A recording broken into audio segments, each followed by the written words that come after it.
Nagiging masaya ang trabaho kapag nakakakilala ka ng magiging kaibigan mo, kung saan maaari mo silang pagsabihan ng mga hinaing mo tungkol sa mga trabahong ginagawa mo. Sa unang trabahong napasukan ni Erica, doon niya nakilala sina Joanna at Jonel, ang mga naging kaibigan at sandigan niya sa trabaho. Pero habang tumatagal, doon niya nakikita ang katotohanan na hindi lahat ng nagiging kaibigan mo ay magiging tunay nga sa'yo. Hindi maiiwasan ang inggitan, lalo na kung may isang aangat ang posisyon. Dahil din sa sama ng loob at sipsipan sa trabaho ay maraming napapahamak. Sa desperasyong maangkin ang posisyon, may taong kailangang pabagsakin gamit ang itim na kapangyarihan. Ngunit makakatulong nga ba ito para makamtan ang hinahangad na tagumpay o tanging lagim lang ang lalaganap? Bali yan yung mga kailangan mong matapos ngayong linggo. Magtanong ka lang sa amin kapag may hindi ka maintindihan. Mabait naman kami rito, hindi naman kami nangangagat. Salamat po. Ito po kasi yung first job ko kaya medyo nangangapa pa po ako. Pero naiintindihan ko naman po yung mga tinuro nyo sa akin. Medyo nalilito lang po ako sa iba, pero sige po, magtatanong po ako. Okay lang yan. Lahat naman tayo nagsimula sa walang alam hanggang sa makabisado mo rin yan. Basta gawin mo lang yung mga tinuro ko. Tapos may iba kasing files dyan na nagawa na nung pinalitan mo eh. Medyo magulo lang kasi alam mo na, hindi naman sa sinisiraan ko siya ha. Pero medyo bobo kasi yun. Hindi niya maintindihan ang instructions. Tapos nung pinagalitan namin dahil pati trabaho namin nadadamay na. Ayun, nagalit. Tapos biglang nag-awol. Sana magtagal ka rin dito para naman maging magaan ang mga trabaho natin. Huwag kang mag-alala para tayong isang pamilya rito. Oo nga, Erica. Basta kapag may mga katanungan ka, pwede ka naman dumiretso sa akin.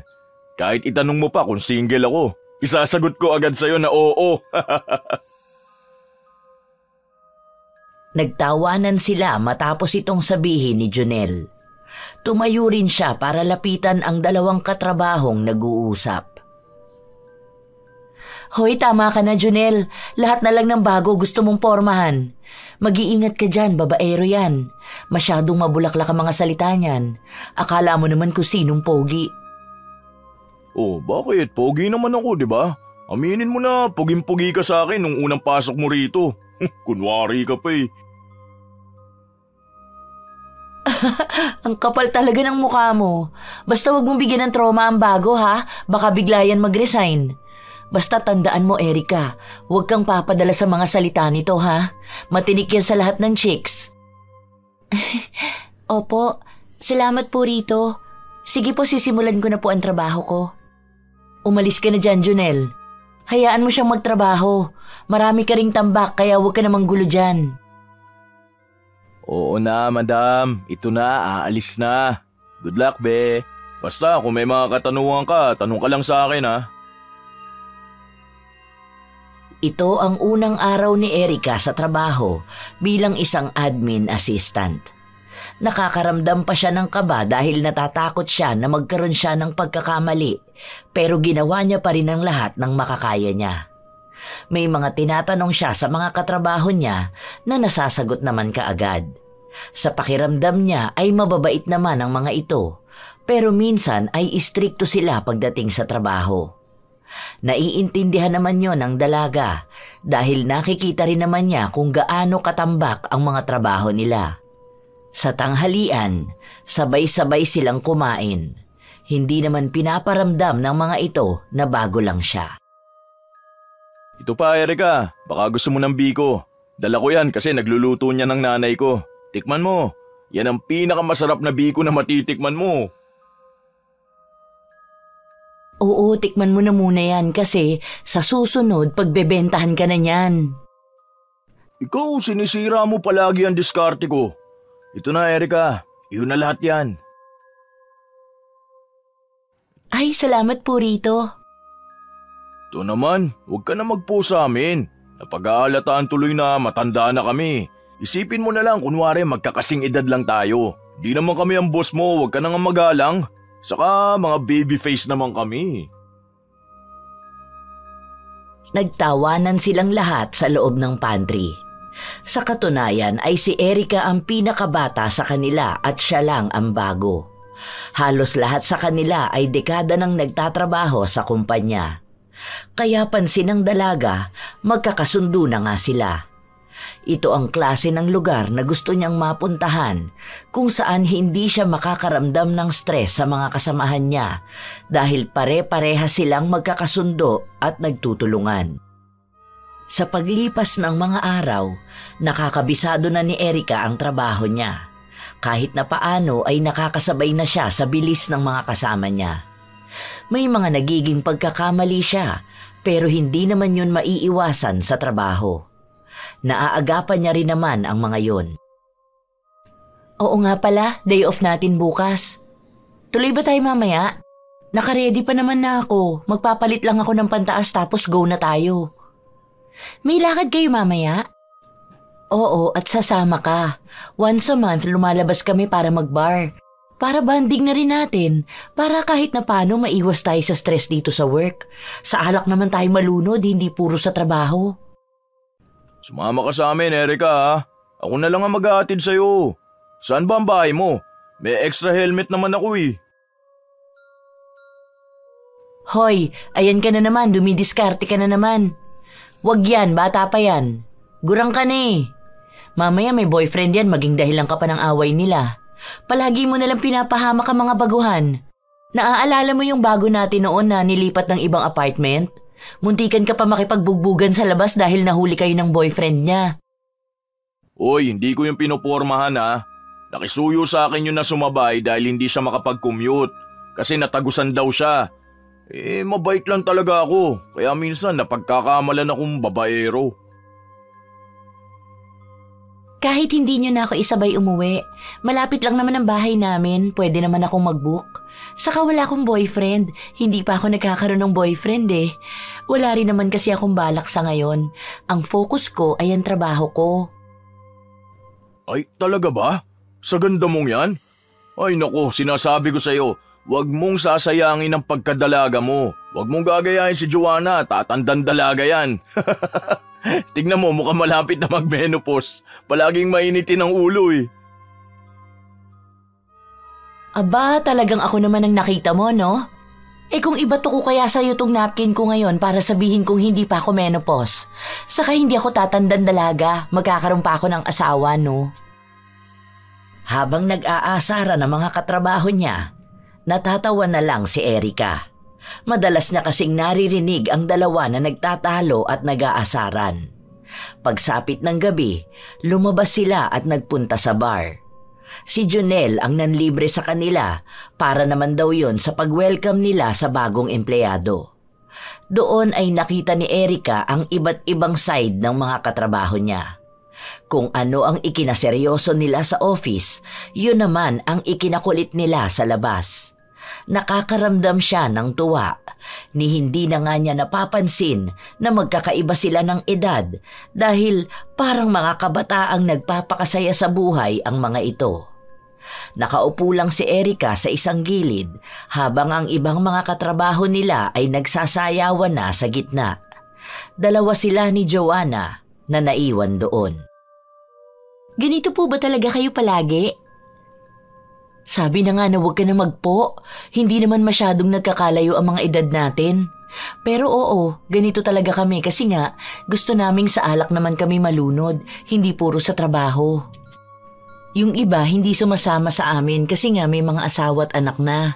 Yung iba naman, ewan baka ayaw nila kaming kasama. Yung iba kasi sa mga katrabaho natin, mga KJ. Pero hayaan mo na sila, basta tayo rito magkakaibigan. Oh, eto pa alak. Bakit yan lang ang iniinom mo? Hindi pa naman ubos. Kukuha na lang ako mamaya. Ang saya pala ng ganito, no?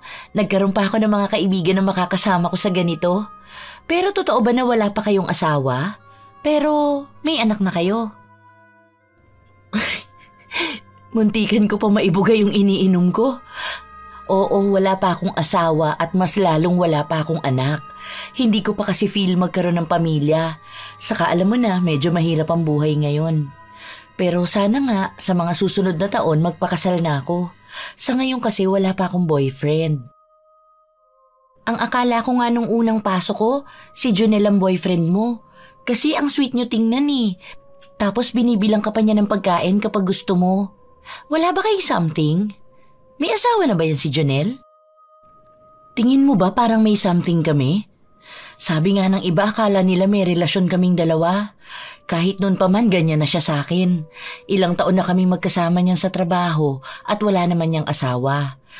Sa pagkakaalam ko kasi minsan iniimbitahan niya ako sa kanila, lalo kapag birthday ng mga magulang niya. Hala, ayun naman pala. Bakit hindi pa kayo magkalinawan? Mukha namang gusto niyo ang isa't isa. Tingnan mo, kanina pa yan tingin ng tingin dito sa pwesto natin. Parang binabantayan ka. Akala ata may ibang tao na lalapit dito para makuha ang atensyon mo. Hindi naman namin yun napag-uusapan eh. Pero siguro kapag tinanong niya ako. Wala rin kasing nag-push sa amin. Saka ayoko naman na ako ang mangungunang magparamdam. Siyempre, babae pa rin naman ako. Sige, huwag kang mag-alala. Akong bahala. Ako ang gagawa ng paraan para magkatuluyan kayo. Bagay na bagay pa naman kayo. Nagkwentuhan lang ang dalawa tungkol kay Jonel. Maraming mga sinabi si Joanna na mag-uugnay na meron silang espesyal na pagtitinginan ng binata. Nang matapos ang kasiyahan nila, umuwi na rin sila. Nung una ay si Erica ang inaaya ni Jonel na isakay sa motor niya, pero si Joanna ang pinasakay ng dalaga. Para daw magkalapit palalo ang dalawa. Pag-uwi ni Erica, naabutan niya ang lolo niya na nagkakape sa sala. Mano Polo, kakagising niyo lang po ba o matutulog pa lang? Hinintay niyo po ba akong umuwi? Kagigising ko lang. Bakit ngayon ka lang umuwi?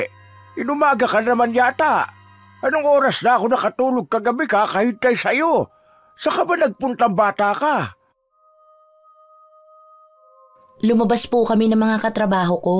Parang pa-welcome daw po nila sa akin. Nagkaroon lang kami ng konting inuman. Ang saya nga po nilang kasama. Day off po kasi namin bukas eh. Tapos nahihiya naman po akong tumanggi kaya sumama na ako. Sigurado ka bang maayos sa katrabaho ba yan? Baka mapadalas ang pag-inom mo pagkasama sila ha?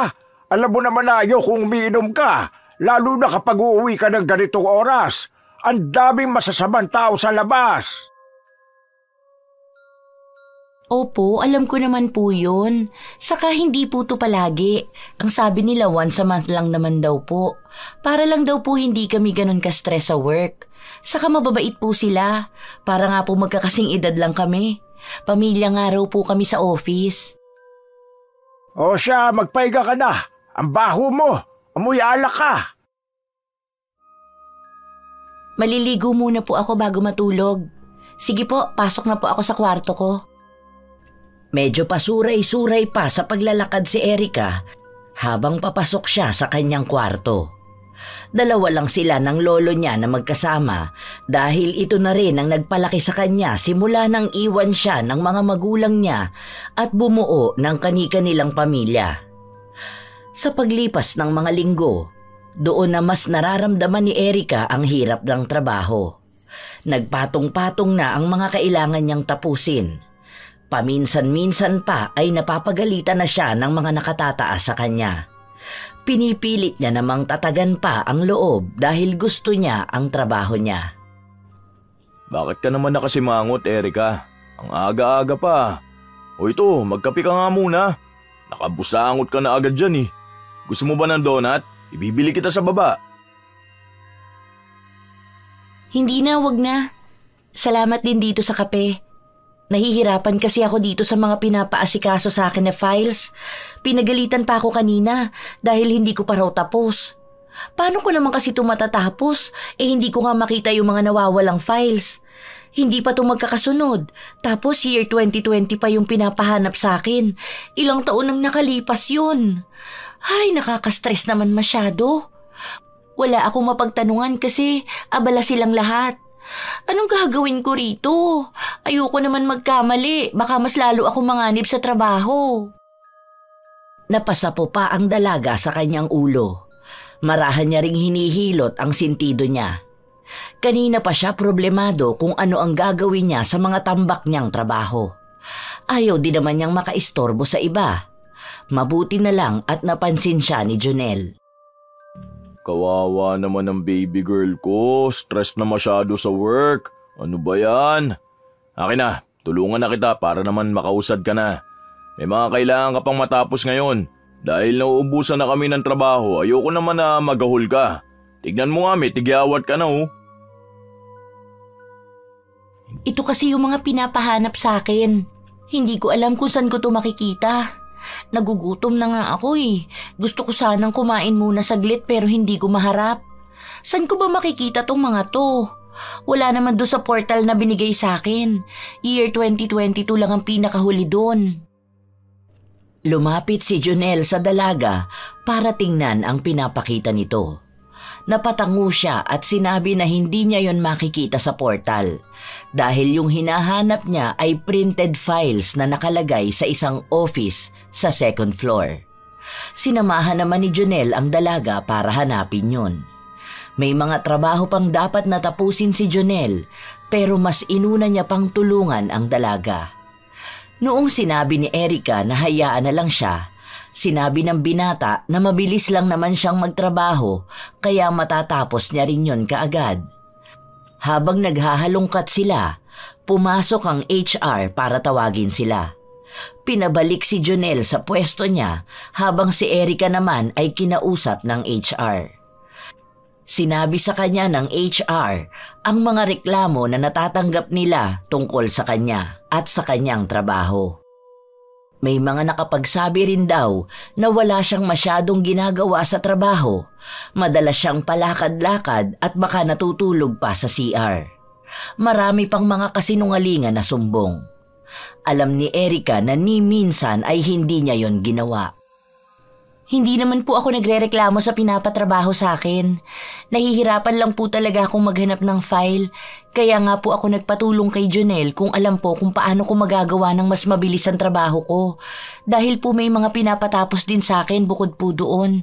Saka yung madalas pong tumayo sa upuan ko at maglakad-lakad, ni hindi nga po ako makakuha ng tubig para makainom dahil focus na focus po ako sa tinatrabaho ko. Hindi rin ako makapag-CR kaya bakit po ako magtatagal doon para matulog? Kahit po itanong niyo sa mga katabi ko, alam po nila yun. Ipinagtanggol ni Erica ang sarili niya laban sa mga paratang sa kanya na hindi niya alam kung kanino nanggaling. Iilan lang naman silang nasa office na nakarinig ng reklamo niya at ang paghingi niya ng tulong sa katrabaho. Alam niya na iisa lang sa mga kasamahan niya ang nagsusumbong ng mali tungkol sa kanya. Hindi niya rin alam kung ano ang motibo nito. May nasabi rin sa kanya ang HR na bawal ang relasyon ng dalawang empleyado sa loob ng kumpanya nila. Sa oras na mahuli siyang nakikipagrelasyon sa katrabaho niya, tiyak ay masisisante siya. Kaya yun ang ipinagtataka ng dalaga dahil wala naman siyang karelasyon sa loob ng office nila. Sa paglipas ng mga araw, nakakaramdam ng bigat sa katawan si Erica. Patong-patong na ang trabahong pinapagawa sa kanya. Minsan kahit hindi naman niya trabaho ay siya na ang humahawak. Hindi naman niya magawang magreklamo dahil bago lang naman siya. At kapag nakapagsalita siya, ay baka may makarating na naman sa HR. Hindi ka pa ba sasabay sa amin kumain, Erica? Mamaya mo na kaya gawin yan. Baka bigla ka na lang mahimatay dyan, ha? Hindi na muna ako kakain. Kailangan ko pang tapusin to dahil baka mapagalitan na naman ako. Sige na, kumain na muna kayo. Try ko na lang saglitin kumain mamaya kapag nakaluwag-luwag na ako sa oras. Di na yan, mamaya na yan. Kumain na muna tayo. Tutulungan na lang kitang matapos yung iba mamaya. Di mo naman kasi trabaho yan eh. Bakit ikaw ang sumasalo niyan? Yang binibigay sa yung trabaho, daig pang pantatlong empleyado. Hindi sila mag-hire ng bago para hindi ka matambakan ng ganyan. Pati pagkain mo, napapabayaan mo na. Kapag break time. Wala naman silang pakialam sa'yo kapag nagkasakit ka eh. Tara na. Noong una ay tumanggi pa si Erica sa pag-aya sa kanya. Pero sa huli ay napilit pa rin siya ni Jonel. Nagmamadaling kumain si Erica dahil nawawalan siya ng gana sa tuwing iniisip niya na ang dami niyang tambak na trabaho. Katulad ng sinabi ng binata, tinulungan siya nitong matapos ang iba niyang trabaho. Kaya malaki ang pasalamat niya kay Jonel. Ilang araw pa nang sumapit ang Lunes, nagkaroon sila ng meeting. Wala mang direktang pangalan na sinabi, pero pakiramdam ni Erica ay siya ang pinagsasabihan ng manager nila noong sabihin nito na kung hindi nila kaya ang pinapatrabaho at panay reklamo, dapat ay mag-resign na sila. Huwag din daw iasa sa tulong ng ibang katrabaho nila ang dapat sila ang gumagawa. Siya lang naman ang naaalala niya na nagpatulong kay Jonel sa mga tambak niyang trabaho. Sa mga sumunod na araw, puro na lang sakit ng ulo sa tambak na trabaho at halos araw-araw na parinig sa kanya sa meeting ang bitbit ni Erica. Halos sumabog na ang ulo niya sa sobrang sakit. Ayos ka lang ba, Erica? Hindi nga eh. Ang sakit na ng ulo ko. Hindi ko na alam ang gagawin ko. Bakit ba palagi na lang akong pinapagalitan? Ginagawa ko naman ang best ko at bago lang naman ako. Siguro naman ayos lang ng mga paa ko, di ba? Nahihirapan na ako sa ginagawa kong trabaho tapos may mga pagbibintang pa sa akin na hindi naman totoo. Hindi na nga ako kumakain sa break time tapos sinasabi na chill-chill lang daw ako rito. Kota na ako sa pagpapatawag ng HR dahil dun. Hayaan mo na, kasama talaga sa trabaho natin ang pressure. Alam ko naman na kapag nakaya mo yan, magiging madali na lang yan sa'yo. Huwag ka lang susuko. Parte talaga ng buhay natin yan. Pabayaan mo na rin ang mga toxic na katrabaho natin. Mga walang magawa sa buhay ang mga yon kaya ganyan sila sa'yo. Salamat eh. Medyo nabibigla lang kasi ako sa mga nangyayari. Hindi ko pa alam ang iba rito. Pero kapag nagtatanong naman sa kanila, hindi naman nila ako sinasagot. Tapos kapag nagtuturo sila, ang bilis nila magsalita. Tapos gusto nila masundan ko na kaagad. Naiiyak na ako. Ano ba yan? Halika nga rito. Ano ba yung kailangan mong malaman? Tingnan ko, baka sakaling alam ko yan. Kanino ba yung files? Kay Ma'am Castro ba to? Dun sa marketing department? Oo, te. Kasi may mga pinapa-input siya sa akin na galing sa portal. Pero hindi ko naman alam kung paano gawin. Nahihirapan pa ako sa mga keywords na gamit nila. Malayo kasi to sa work natin eh. Bakit hawak mo pati inventory at marketing? Dapat dito lang sa atin ang ginagawa mo. Akin na, try mong ganito ang gawin ha. Hindi ko sure kung tama to, pero ito kasi ang nakikita kong ginagawa nila Samantha.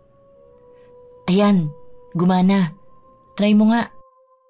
Sinubukan ni Erica ang mga itinuro sa kanya ni Joanna at sobrang tuwa niya na gumana yun. Kanina niya pa pinoproblema kung paano nga ba niya mapapabilis ang trabaho niya. Nang matapos niya ito, ipinasa niya kaagad sa nagpagawa nito. Pero ilang minuto pa lang ang nakakalipas ay pinuntahan siya sa pwesto niya at doon pinagalitan. Sinigawan siya ng manager nila at pinagsabihan na tatanga-tanga sa trabaho. Dahil lahat ng ipinasa niya ay mali. Dahil sa pagpapahiya sa kanya, hindi na napigilan ni Erica ang umiyak. Buong break time nila ay umiiyak lang siya. Wala rin siyang ganang kumain. Kumain ka na muna kahit konti lang, Erica. Sorry talaga sa nangyari ha. Hindi ko naman alam na mali pala yung tinuro ko sa'yo. Yun kasi yung natatandaan kong ginagawa nila Samantha eh. Nagtanong ako sa kanya, ang sabi niya sa akin tama naman daw yun. Ganun daw kasi talaga ang ugali ng manager na yun kaya baka kahit tama ka naman ang ipinasa, ginawa niyang mali. Hayaan mo na, tutulungan na lang kitang matapos yan. Bakit? Ano ba kasing itinuro mo sa kanya? Mamaya ikaw mali eh. Pinapahamak mo pa siya. Akin na nga, patingin ako. Dapat kasi sa akin ka lumapit. Galing ako sa department na yun dati bago ako nalipat dito. Tsaka dapat kapag hindi alam, wag na magturo. Dinadamay pa sa kapahamakan eh. Bakit ngayon parang ako na ang mali? Tumutulong lang naman ako. Kung concerned ka kay Erica, ganun din ako. Dahil naging kaibigan ko na siya rito. Ano ba kasing alam ko dyan sa trabaho na yan? Sinubukan ko lang naman ituro ang alam ko. Malay ko bang hindi pala yun ang kailangan? Ayun na nga eh. Hindi mo naman pala sigurado pero tinuro mo pa rin sa kanya. Sana nagsuggest ka na lang na papuntahin siya sa kabilang department para dun niya tignan ang mga ginagawa. Masyado ka rin kasi nagmamarunong. Umiinit ang tensyon sa dalawa dahil sa mga sagutan nila. Sinisisi ni Jonel si Joanna habang pinagtatanggol naman ni Joanna ang sarili niya. Dahil sa awayan nilang yun, mas lalong nangamba si Erica. Dahil kapag umabot na naman yon sa HR, siya na naman ang mali. Please lang, wag na kayo mag-away para lang dito. Wag niyo na akong tulungan dahil pinapapunta ako doon after break para maturuan ako. Salamat na lang sa mga ginawa niyo sa akin. Pero wala kayong kasalanan dito dahil ako naman talaga ang hindi nagtatanong sa kanila. Huwag niyo na tong palalain pa. Kasi baka makaabot na naman to sa nakatataas at madagdagan na naman ang kasalanan ko. Pinunasan na lang ni Erica ang luha niya para hindi siya magmukhang nakakaawa kapag nagpunta siya sa kabilang department. Simula nun, natuto na siya kung paano niya maisasaayos ang trabaho niya. Sa paglipas ng mga linggo at buwan na nananatili siya roon, nakakabisado na niya ang kalakaran ng trabaho nila. Nagiging mabilis na rin siya at kahit anong ibigay sa kanyang task ay nagagampanan niya. Kahit na paano ay hindi na siya nakakarinig ng masasakit na salita mula sa mga nakatataas sa kanya.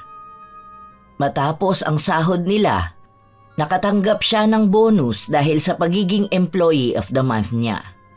Ang sabi ni Jonel, siya ang pinakamabilis na nakatanggap nun sa lahat ng mga baguhan.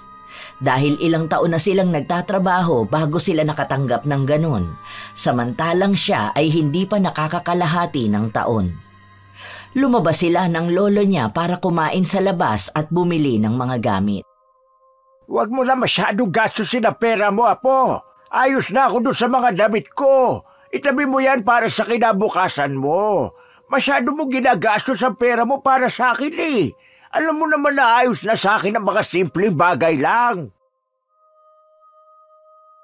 Huwag po kayo mag-alala, Lo. May naitabi na po ako sa savings ko. At ito, para po talaga to sa inyo dahil gusto ko naman po kayong bigyan ng magandang buhay. Kayo po ang nagsakripisyo sa akin. Binabawian ko lang po kayo. Maraming salamat, Apo ko. Mahalaga na sa akin na nakikita kang may magandang karera at nasa maayos na kalagayan.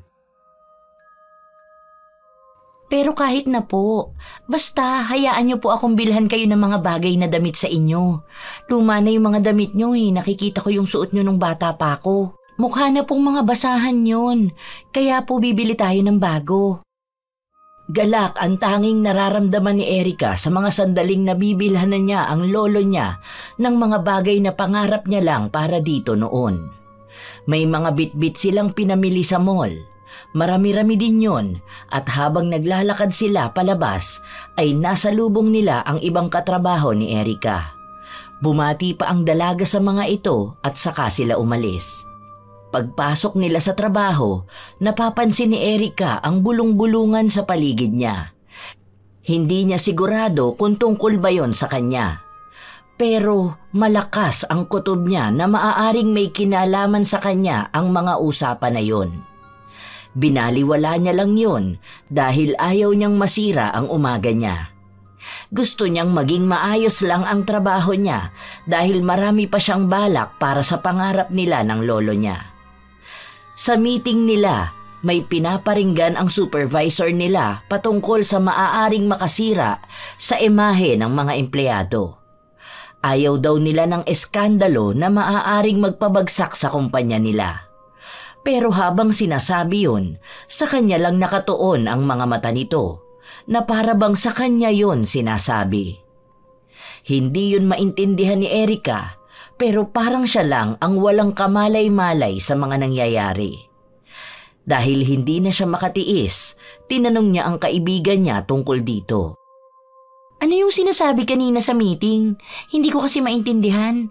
Bakit masisira ang imahe ng kumpanya? Bakit? May mga naninira ba sa social media? O mga chismis tungkol dito? Sorry, hindi ko kasi gets. May nababalita kasi na may isang empleyado raw na napawok.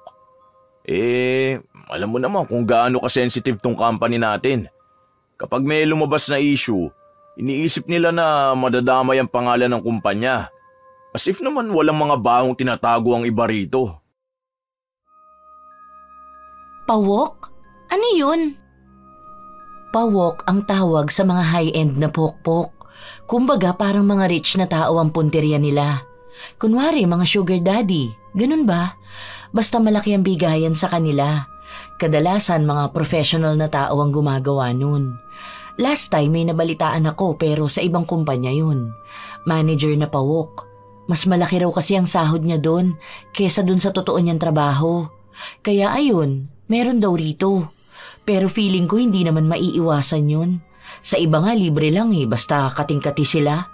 Kaso parang malaking issue dito sa company natin. O ano namang kinalaman natin doon? I mean, meron pa walk dito sa office natin? Dito sa department natin talaga mismo? Di ba iilan lang naman tayo rito? Yung iba dito may mga asawa na. Mukha namang matitinong mga babae dito sa office. Yun ang sabi.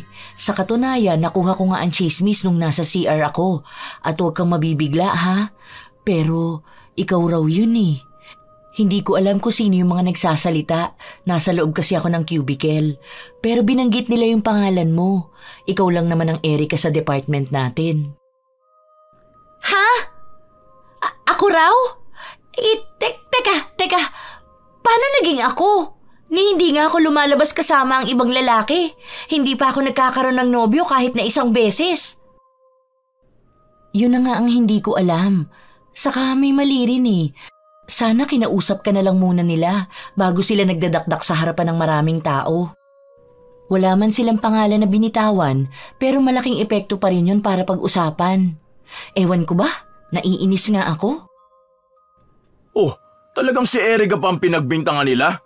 Ang kapal ng mukha ng mga yun Sino yung mga yun? Sinong naninira dito kay Erika?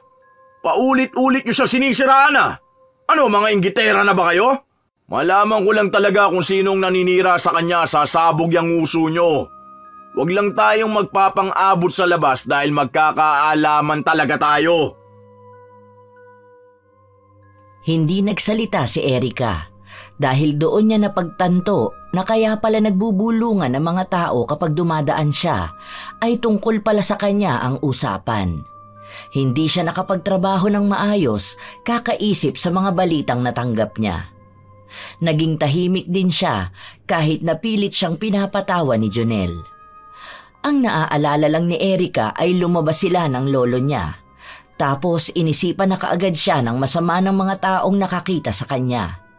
Ni hindi man lang hiningi ang paliwanag niya ukol doon. Mas inuna pang husgahan ang pagkatao niya kaysa alamin ang katotohanan. Naging malaki ang epekto nito sa trabaho niya.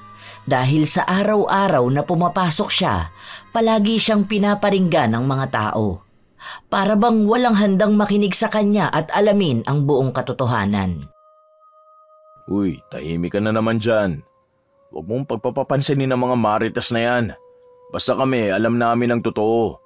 Mga malisyoso yung mga yan Kasi hahanap at hahanap lang sila ng ikasisira mo. Paano ba naman? Ikaw ang pinakamagaling dito sa trabaho. Hindi mo maiiwasan na may taong maiinggit sa naabot mo ngayon.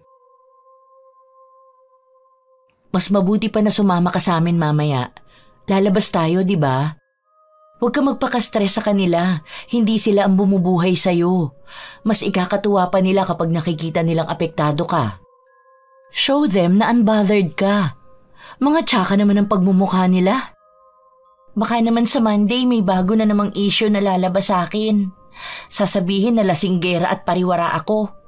Ang dami ng pagbibintang sa akin. Parang napakaduming tao ko na sa paningin ng lahat.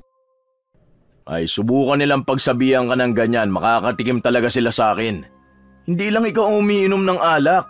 May iba nga rito kapag nalalasing nagiging pulutan ng kumpare. Huwag silang magmalinis. Alam ko mga baho nila. Kaya huwag ka nilang kakantiin talaga. Ako ang makakalaban nila. Sinasadya ni Jonel na lakasan ang boses niya para malaman ng mga nakakarinig na hindi siya natatakot sa mga maling balitang inilalabas nila tungkol kay Erica. Hindi rin siya magsasawa na ipagtanggol ang dalaga sa mga yon. Noong una ay walang gana si Erica na makisama sa kanila, pero napilit nila ito. Nagpaalam ang dalaga na kaunti lang ang iinumin niya para makauwi pa siya ng maayos. Habang nagsasayawan ang lahat, naiwan sina Jonel at Erica sa lamesa. Nagkukwentuhan sila ng kung ano-anong bagay at doon naibalik ni Erica ang usapan tungkol kina Joanna at Jonel. Bakit naman yun ang naisip mo? Wala kaming something. Talagang close friends lang kami. Ganyan naman ako sa mga babaeng kaibigan ko eh. Pero wala namang ibang ibig sabihin yun para sa akin. Kahit kailan hindi lumagpas sa pagiging kaibigan ng tingin ko kay Joanna. Ito yung mga biroan namin na babaero ko at pakikasabay ko sa mga yon, puro joke lang yun. Palabirong tao talaga ako. Pero kapag dating sa babaeng gusto ko, seryoso ko. At kahit kailan, hindi ko nakitang gagawin ko yung kay Joanna. Talaga ba? Akala ko pa naman nanliligaw ka na sa kanya. Bakit ayaw mo ba siya? Mabait naman si Ate Joanna tapos maganda pa. Halataring matalino siya at magaling sa trabaho. Para bang nasa kanya na ang lahat? Hindi ba yun kagusto-gusto para sa'yo? Pansin ko naman na maraming nagkakagusto sa kanya. Tingnan mo nga ang attractive niyang tingnan. Natawa lang si Jonel sa sinabi ng dalaga. Uminom muna ito ng alak habang nakatingin sa mga katrabaho nilang nagsasayawan. Naroon si Joanna na para bang nagpapapansin sa tuwing dadapuan ng tingin ng binata. Well, mukhang yun ang una mo makikita sa kanya. Pero hindi siya ang tipo kong babae. Kilala ko si Joanna. Sa tagal namin magkasama sa trabaho, nababasa ko bawat galaw niya. At hindi siya ang babaeng hahangarin ko makasama. Totoo naman na attractive siya. Pansin ko naman yun dahil maraming lumalapit sa kanya para makipagkilala. Sosyalin din manamit at magsalita. Pero di ko pa rin talaga siya magustuhan eh. Sa katunayan, ikaw ang gusto ko, Erica. Kung mabibigyan mo lang sana ako ng chance na ligawan ka at patunayan sa'yo kung gaano ba ako kaseryoso sa'yo. Ha? Masamang biro yung ganyan, Jonel. Baka marinig pa yan ni Ate Joanna o kung sino mang katrabaho natin. Ayoko may nasasaktang ibang babae, lalo na at kaibigan ko si Ate Joanna. Alam mo naman siguro na may gusto siya sa'yo, di ba? Baka malamatan lang ang pagkakaibigan natin. Mabait siya sa akin, kaya wag mo naman kaming paglayuin. Manatili na lang tayong magkakaibigan. Oo, matagal ko nang alam na may gusto siya sa akin. Pero hindi ko siya magugustuhan kahit na anong mangyari. At ikaw rin, binabalaan na kita Huwag na huwag kang magtitiwala sa kanya. Dahil baka sa susunod, ikaw na ang pupuluputan niyan sa leeg. Pakiramdam ko nga siya ang dahilan ng mga chismis na nangyayari sa iyo eh. Kung kaibigan ang tingin mo sa kanya, sana ganun nga rin ang tingin niya sa iyo. Hindi ka away at hindi ka kumpetensya. Hindi lang tutungkol sa akin dahil kabisado ko siya. Alam ko kapag may ginagawa siyang masama sa isang tao. Dahil hindi lang ikaw ang nakaranas niyan. Huwag ko lang talagang mauhuli na gumagawa siya ng ikasisira mo. Dahil makakalimutan kong magkaibigan kami. Bakas ang galit sa mga salita ni Jonel. Alam ni Erica na hindi palasing ang binata, kaya hindi dulot ng alak ang naging dahilan upang sabihin niya ang mga ito. Pero hindi pa rin masyadong kumbinsido si Erica kung ang pagbabantaba na ito ay may kinalaman sa kanya o para lang hindi niya ipagtulakan ng binata sa kaibigan niya. Nang matapos na sila, nag-alok ulit si Jonel na ihatid si Erica, pero katulad sa mga nauna ay tinatanggihan niya ito. Sinabi ni Erica na si Joanna na lang ang ihatid niya, pero si Jonel ang umayaw. Umalis siya kaagad habang naiwan ang dalawa na naghihintay ng masasakyan nila. Pansin ko ang tagal niyong nag-usap ni Jonel. Tungkol saan ba yon? Tungkol lang sa trabaho natin at sa mga naging issues ko. Tapos tinanong ko rin yung tungkol sa inyo. Pero hindi naman siya sumasagot. Parang nasa denial stage pa siya. Baka nahihiya pa siya sa'yo.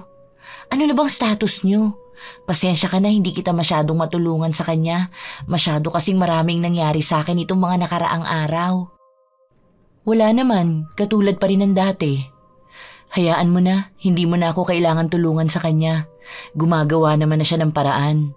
Bawal kasi sa office ang magkarelasyon, kaya baka hindi rin niya maamin sa akin. Pero may isa lang sana akong ipapakiusap sa'yo. Pwede bang iwasan mo na si Junel? Alam ko naman na magkaibigan kayo. Pero di ba, alam mo naman ang girl code? Hindi naman siguro natin pag-aawayan ng iisang lalaki, di ba? Parang ang pangit naman tingnan na aagawin mo ang gusto ng kaibigan mo. Oo naman. Siyempre hindi ko naman gawain yung ganun. Kayo nga ang pinupush ko eh. Saka hindi si Junel ang type ko, no? Huwag ka mag-alala dahil katrabaho lang ang tingin ko sa kanya.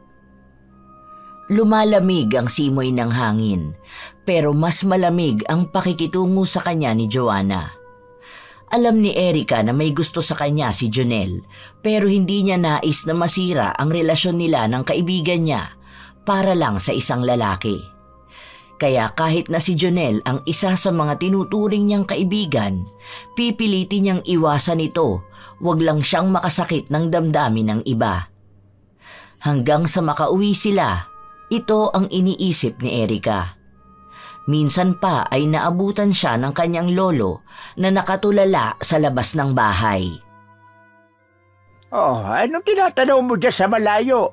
May nakikita ka bang hindi ko nakikita?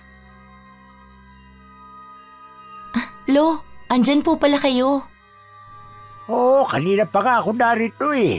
Ano ba yung iniisip mo? Bakit parang ang lalim naman masyado? Wala naman po, Lo. Tungkol lang po sa trabaho ko.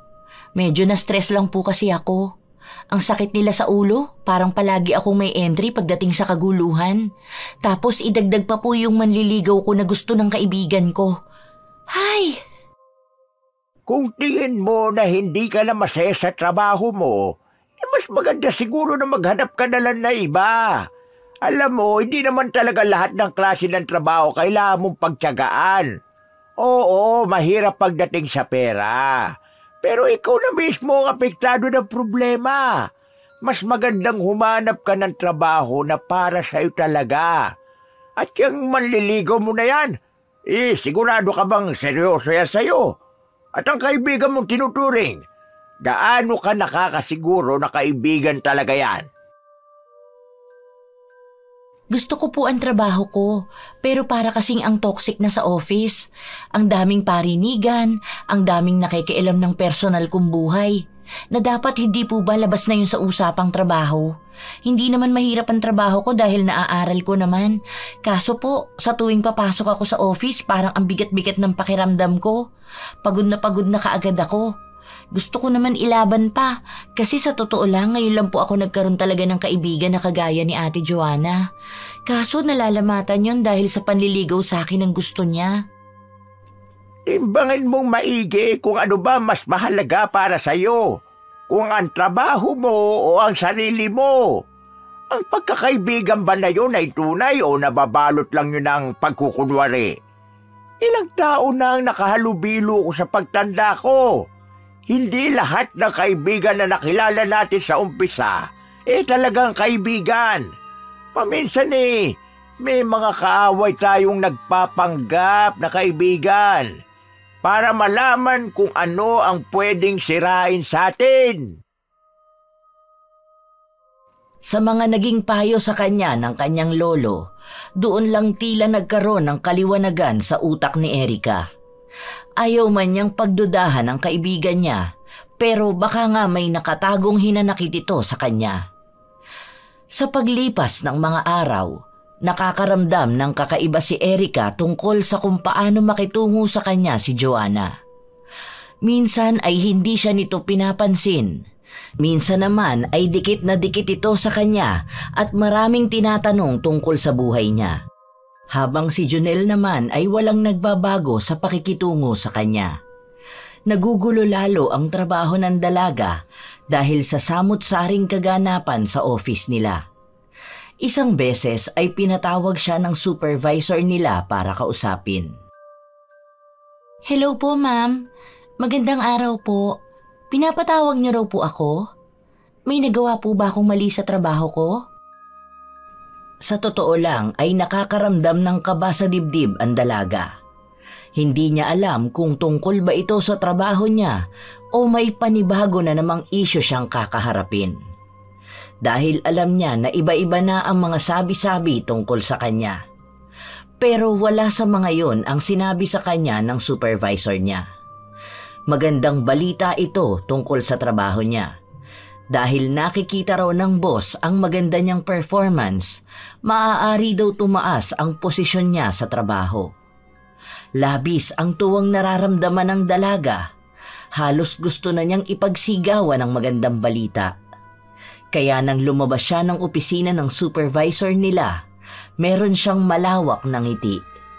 Pagtataka naman ang mababaka sa mga kasama niya. Are pa, ngiting-ngiti yan? Ano nangyari? Akala ko iiyak ka na naman eh. May maganda akong balita. Alam niyo ba na mapopromote ako? Ang sabi sa akin, natuwa raw ang boss sa ganda ng performance ko.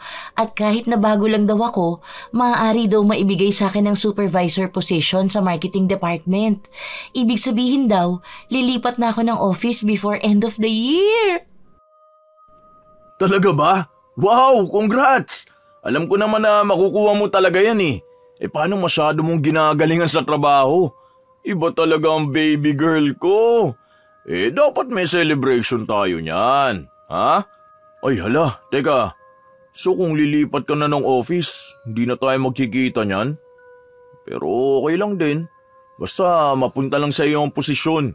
Deserve mo naman yan eh. Parang si Jonel lang ang masaya para kay Erica. Dahil sa mukha pa lang ni Joanna, bakas na ang inis sa kanya. Ni hindi siya nakitang ngumiti sa buong araw na yon.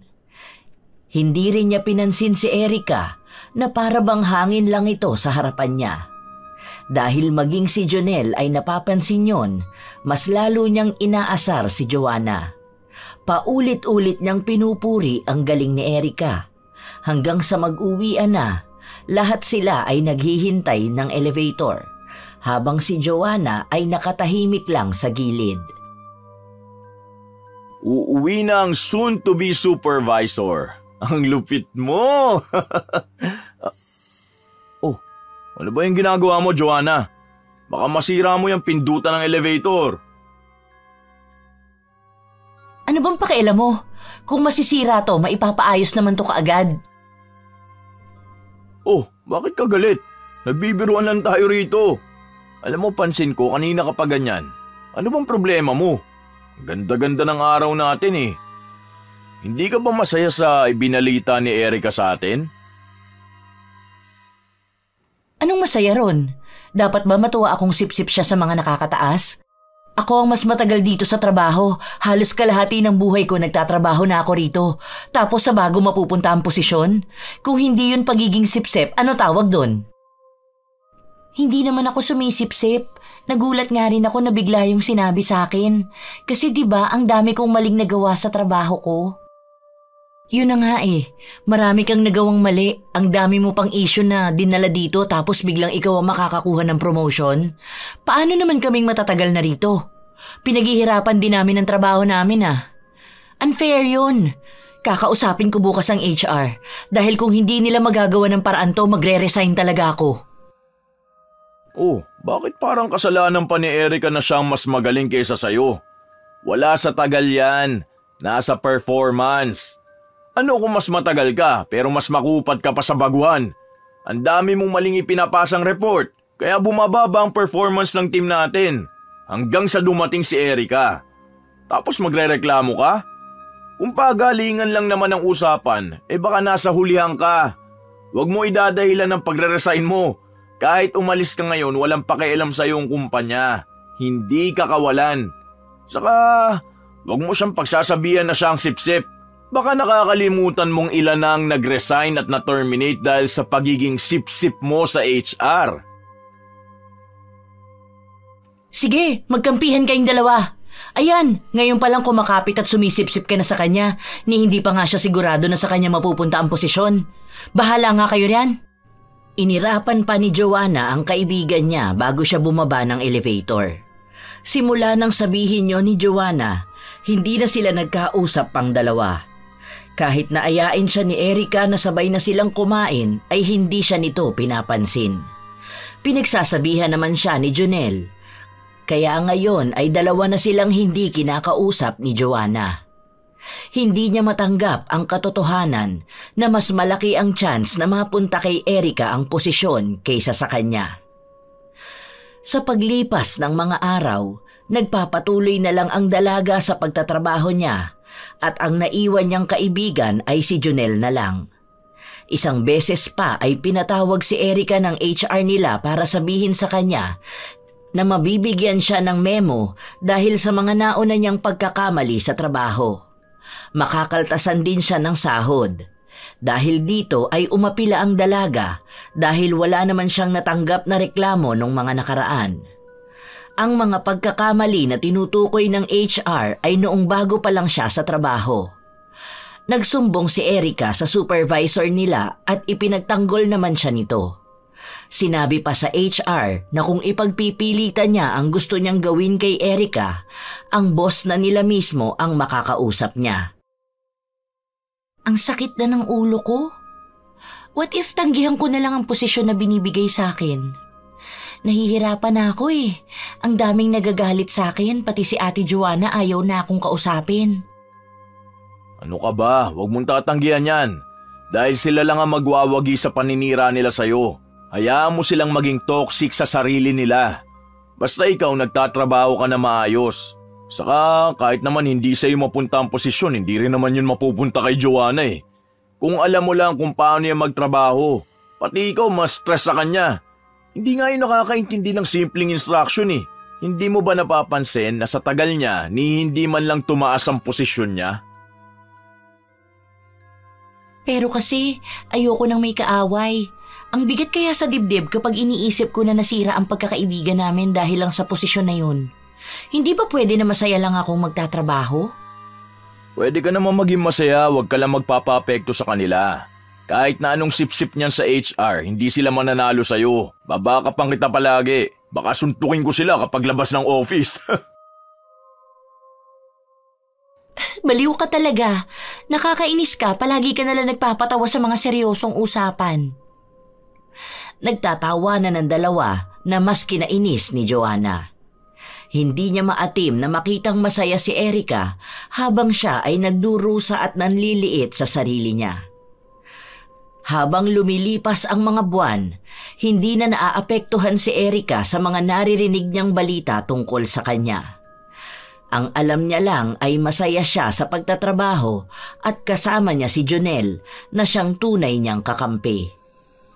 Dumating na ang araw kung saan nakuha niya ang posisyon. Mas lalong nangitim sa galit si Joanna dahil kahit anong gawin niyang paninira sa dating kaibigan, nakamtan pa rin ito ang tagumpay. So masaya ka na niyan ngayon? Naagaw mo na sa akin si Jonel, nakuha mo pa ang posisyon na para sa akin. Ibang klase ka rin, no? Ang akala ko pa naman mukha kang santa sa kabaitan. Isa ka naman palang ahas. Oh, teka, baka magalit ka sa akin at pabigyan mo ko ng memo. Mas mataas ka na nga pala sa akin. Sorry po, madam. Ate Joanna, alam mo naman na hindi ako nagbago kahit na nasa mataas akong posisyon. Sana maintindihan mo na trabaho lang to. Isa pa, hindi ko inaagaw si Jonel. Siya ang kusang lumalapit sa akin at magkaibigan kami. Sa totoo lang, wala naman akong pakialam sa posisyon mo. Sige lang, namnamin mo lang yan dahil alam ko naman na mawawala rin yan sa'yo. Ngayon lang naman yan dahil gumagana ang pagpapaawa mo. Nakita mo, nakuha mo ang simpatsya nila sa paiyak-iyak mo. Hindi ko alam kung bakit kita tinuring na kaibigan eh. Isa ka namang ahas at saka pala linta na masyadong sipsip. Hindi ako sumipsip sa kahit na sino. Nagtatrabaho ako ng patas at ibinibigay ko lang ang best ko. Ayan, dyan mo sila nakuha sa pagiging best actress mo. Tingnan mo mamaya, iiyak ka niyan. Sayang ang effort ko na ibunyag sa lahat ang baho mo. Mas magaling ka palang kumuha ng loob nila. Oo, tama ka. Ako nga ang nagpakalat ng mga chismis tungkol sa'yo. Saka naalala mo nung sinabihan kang tanga kasi mali ang ginawa mo? Sinadya ko talaga yon. Ang saya nga makitang umiiyak ka eh. Hayaan mo, makikita ko ulit yon kapag lumagapak ka. Masyado pa kasing mataas ang tingin mo sa sarili mo ngayon. Pero for sure, isa sa mga sandali na to babagsak ka rin sa lupa. Hahalik ka ulit sa mga paa ko. Tandaan mo yan.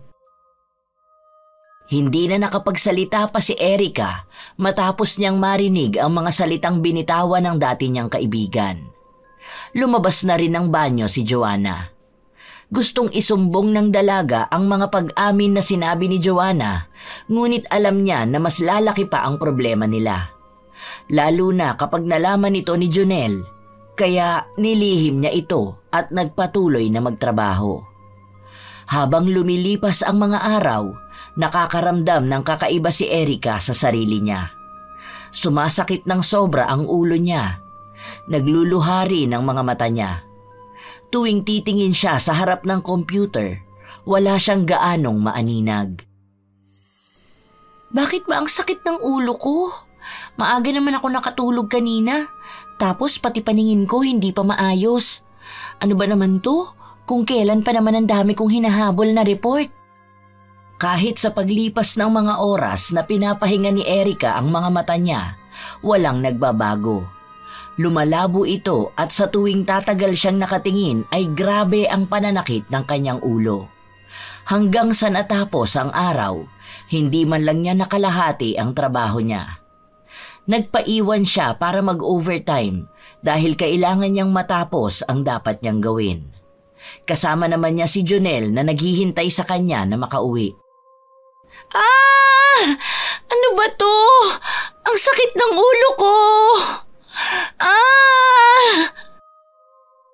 Napahawak siya sa ulo niya at napasandal sa kinauupuan niya. Hindi na rin tumitigil ang mga mata niya na umagos ang luha. Sa katunayan, humahapdi rin ang mga mata niya sa tuwing masasanggian ito ng luha. Hindi na niya maipaliwanag ang samut-saring sakit na nararamdaman niya. Tara na, Erica. Iuwi na kita para naman makapagpahinga ka. Baka naman nagkakasakit ka na sa kakatrabaho mo. Mag-file ka kaya muna ng leave para makapagpa-check up ka.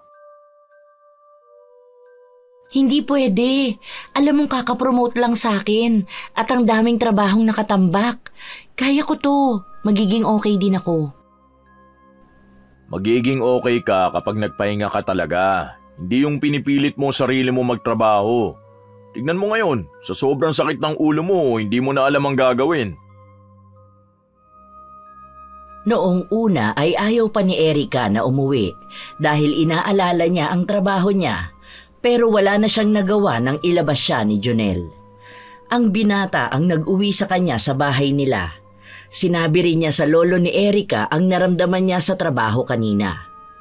Pagpasok daw kasi ni Erica, gano'n na ang nararamdaman niya. Kaya ang lolo na lang daw niya ang magpayo sa kanya na magpadoktor na muna at magpaalam sa trabaho. Pero hindi rin yun pinakinggan ni Erica. Pumapasok pa rin siya sa trabaho kahit na sobrang sama ng pakiramdam niya. Iniinuman niya ng gamot pero hindi natatanggal. Sa halip ay mas lalo pa itong lumalala hanggang sa naaapektuhan na ang trabaho niya. Wala na siyang natatapos na report at madalas siyang umuuwi ng maaga. Dahil doon, napilitan ang supervisor na ibaba siya ng posisyon. Bumalik siya sa dati nilang opisina. Oh, bumalik ka rito, madam. Ano nangyayari? Ayan na nga bang sinasabi ko kapag masyadong naggagaling-galingan sa trabaho eh. Bakit kasi pinipili nila ang mga taong hindi deserving sa posisyon? Tigilan mo na nga si Erica, Joanna. Hindi na nga maganda ang kalagayan niya, parang tuwan-tuwa ka pa. Magpaalam ka na muna na maaga kang uuwi ngayon, Erica. Sasamahan na kita sa doktor. Talagang sasamahan mo pa siya? Ay, ibang klase ang pagiging espesyal ng babae na yan para sa'yo. Oo, matagal na siyang espesyal sa akin, hindi kagaya mo. Kaya pwede ba tigilan mo na siya? Kung gusto mo, ayun, sa'yo na ang posisyon na binitiwan niya. Mukhang yun naman talagang habol mo matagal na eh. Hindi mo lang makuha dahil hindi mo deserve. Tama na yan, Junel. Huwag na kayong mag-away. Sakit ng ulo ko. Hindi napigilan ni Erica na lumuhod sa sobrang sakit na nararamdaman niya. Nakahawak siya sa ulo niya at minsan ay hinahampas ito para lang matigil ang sakit na nararamdaman. Pero wala itong naging epekto. Hindi na rin tumatalab sa kanya ang anumang gamot. Nang makapunta sila ng ospital, sinabi ng doktor na wala silang makitang problema kay Erica. Sumailalim siya sa maraming test pero walang makitang sakit. Dahil doon, napilitan siyang mag-resign para makapagpahinga. Pero hindi siya pinayagan na umalis sa trabaho. Sa halip ay hinayaan siyang mag-leave para kapag gumaling na siya ay maaari pa rin siyang makabalik. Araw lang ang lumipas, mabilis na bumagsak ang katawan ni Erica. Nakaratay lang siya sa higaan at kahit anong gawin niya, hindi nawawala ang sakit ng ulo niya. Lo, pasensya na po at nagiging pabigat pa ako sa inyo. Hindi ko na po alam kung matutuloy ko pa ang pangako ko po sa inyo na magandang buhay. Ano ka bang bata ka? Bakit ganyan ka magsalita? Hindi ka pa naman mamamatay eh. Gagaling ka pa, huwag ka mag-alala. Hindi ko po sigurado kung gagaling pa po ako. Nanghihina na po ang katawan ko. Hindi ko na po kaya. Sa katunayan po, gusto ko na pong sumuko para hindi na rin po tayo mahirapang dalawa. Salamat po sa lahat ng pag-aalaga niyo sa akin. Sobrang nagpapasalamat po ako na kayo po ang naging lolo ko. Pero kung isang araw po na hindi na ako gigising, gusto ko pong maging maayos kayo palagi. May ipon po ako. Para po yun sa inyo. Dahil kapag nawala na po ako, ayoko pong maghirap kayo. Hindi ka mawawala, apo ko. Magagawa natin to ng paraan. Alam ko na may kumukulam sa'yo. Hintayin mo lang ang gagawin ko. Dahil inuunti-unti kong labanan yun. Ibabalik ko ng doble ng sumpa sa nagbigay niyan sa'yo. Huwag ka na mag-alala, apo ko. Hindi naniniwala si Erica sa mga kulam, pero alam niya na dating albularyo ang lolo niya. Naaalala niya pa noon na may mga taong nagpupunta sa bahay nila para magpagamot dito. Pero matagal na ring tumigil ang lolo niya. Una pa lang sinasabi na sa kanya na may taong gumagawa ng masama sa kanya.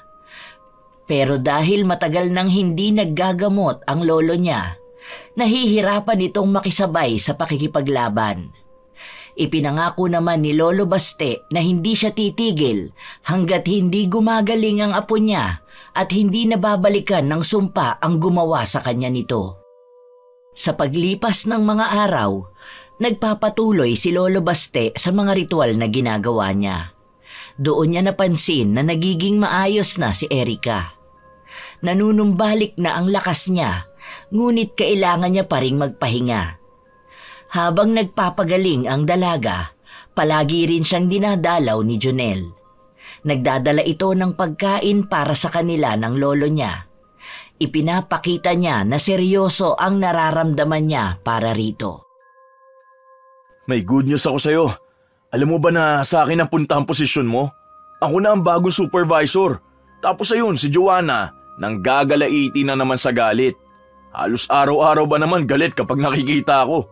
Pinagmumura na siguro ako nun sa utak niya. Pero sorry siya dahil mas magaling ako sa kanya. Hindi na umuubra ang pagiging sip-sip niya. Kaya mo, kapag balik mo sa trabaho, panigurado akong makakakuha ka na naman ng magandang posisyon. Inaantay ka na nga ni boss eh. Nakakatuwa naman na na-promote ka na. Deserve mo naman talaga yun. Sana maging maayos din si Ate Joanna kasi parang lahat na lang ng tao kinukumpetensya niya. Hindi ko alam kung kailan ako babalik. Ang alam ko lang, nagiging maayos na ang pakiramdam ko. Ang galing, no? Mabuti naman at gumagaling ka na. Anong ginawa mo? Kasi di ba walang gamot na pwede sa'yo kasi wala namang makita ang mga doktor na problema sa'yo? Nag-try na tayo kung may cancer ka ba sa utak o may problema man lang, pero wala naman silang makita. Dahil may kumulam sa apo ko. Base sa nakita ko, malakas namang kukulam ang nakuha niya dahil pinapalakas din ang kapangyarihan nun ng galit at inggit. Pero wag na kayong mag-alala dahil naibalik ko na sa kanila ang sumpa. Hindi na nila matatakasan yun. Lahat ng naranasan ng apo ko ay mararanasan nila ng doble. Namangha si Junel nang malaman niyang albularyo ang lolo ni Erica. Pero pakiramdam niyang si Joanna ang dahilan ng pangungulam. Ito lang ang may motibo dahil sa galit niya sa mga tinatamasa ni Erica. Sa paglipas ng mga linggo, nakabalik na sa trabaho si Erica, kung saan naging maayos na ulit ang takbo ng buhay niya. Bakit nandito ka? Buhay ka pa pala? Oo, Ate Joanna. Medyo natagalan lang ang pagpapagaling ko pero ngayon okay na ako. Pinapabalik na rin kasi ako sa trabaho. Bakit gumaling ka pa? Hindi ba dapat nilalamon ka na ng kamatayan ngayon? Anong ginawa mo, ha? Hindi ba dapat ako ang nagtatanong sa'yo kung anong maaaring ginawa mo sa akin? So alam mo na pala. Well, yun naman dapat ang mangyari sa'yo dahil mang-aagaw ka. Una, nilandi mo si Junel para magkagusto siya sa'yo. Traidor kang kaibigan. Tapos, gusto mo pa akong agawan ng posisyon. Dapat sa akin yun eh. Pero sa'yo lang napupunta lahat. Dapat namatay ka na lang para hindi ka na nakabalik pa rito.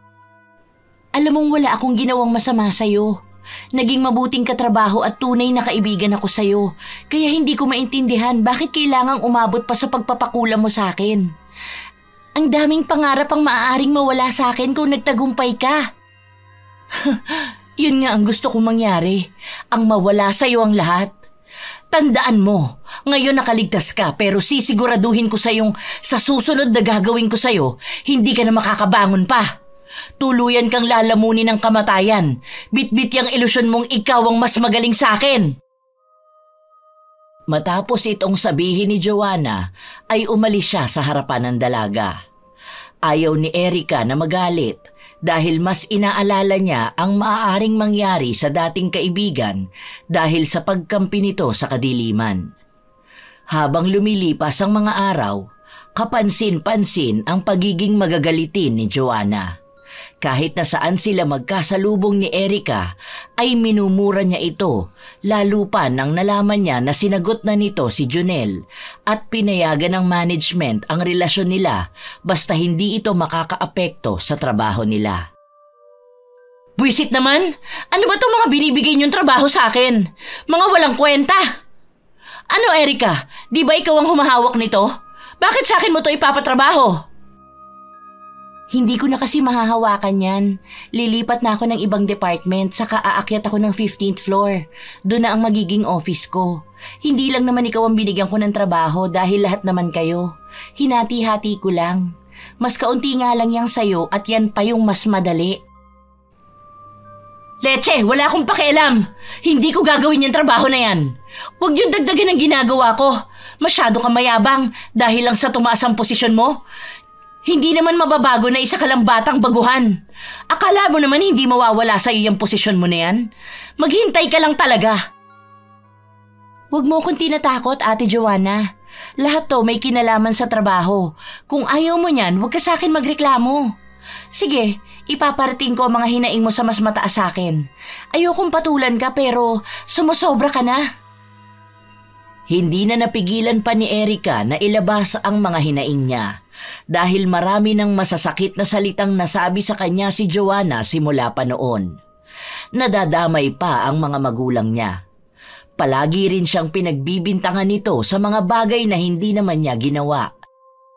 Sa paglipas ng mga araw, naging abala na si Erica sa trabaho niya at doon niya nabalitaan na nawala na ng trabaho si Joanna. Dahil sa dami nitong mga nakakaaway sa opisina nila at ilang araw din itong hindi pumasok dahil sa sakit.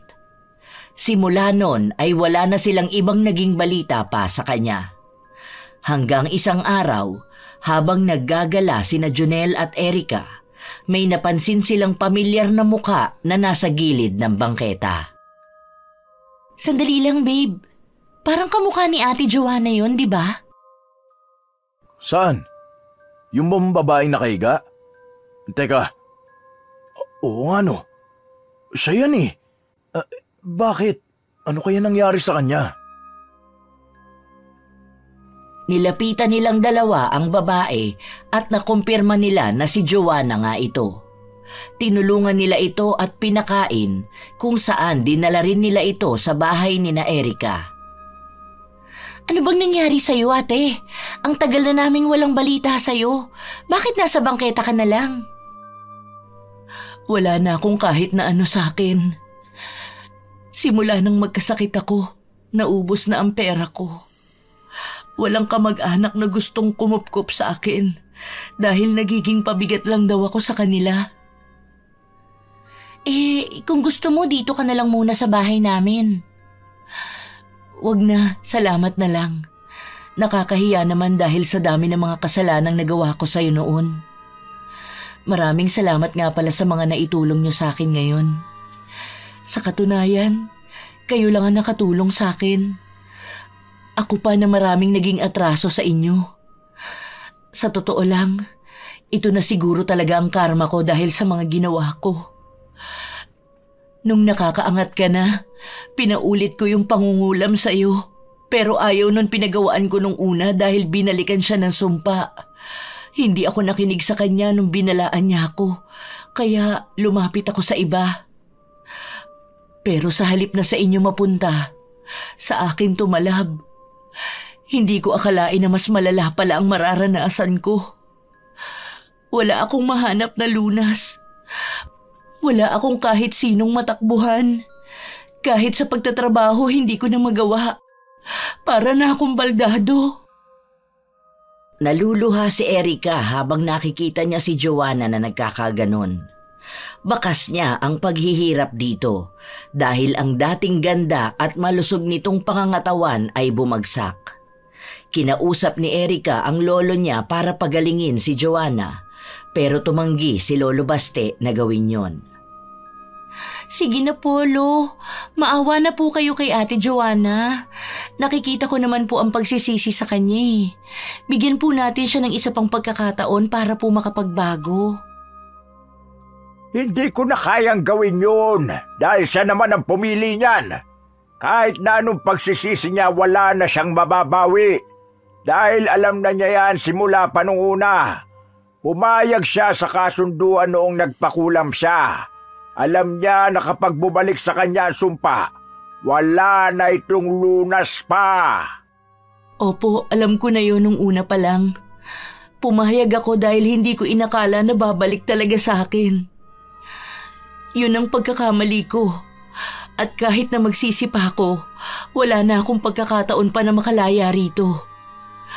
Kaya maraming salamat pa rin sa inyo, Erica. Dahil kahit na naging masama ako sa'yo, hindi nagbago ang pagiging mabuti mo.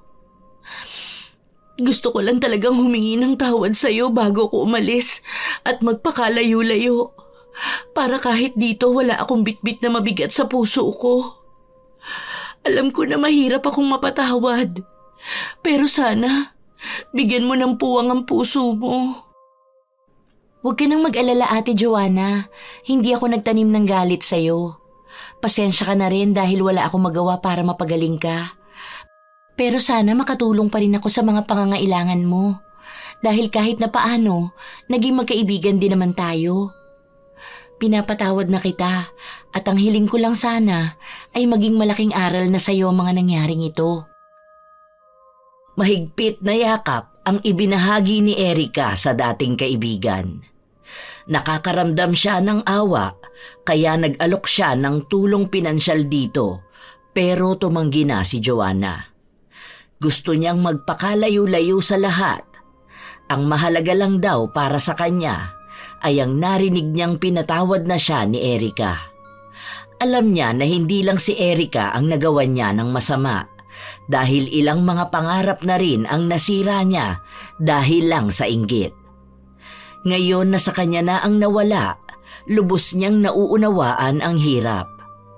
Naging malaking aral ito sa kanilang lahat na kailanman hindi mananaig ang inggit at pagiging traidor. Hahain din sa kanila ang karma at kapag dumating yon, wala na silang magiging takas.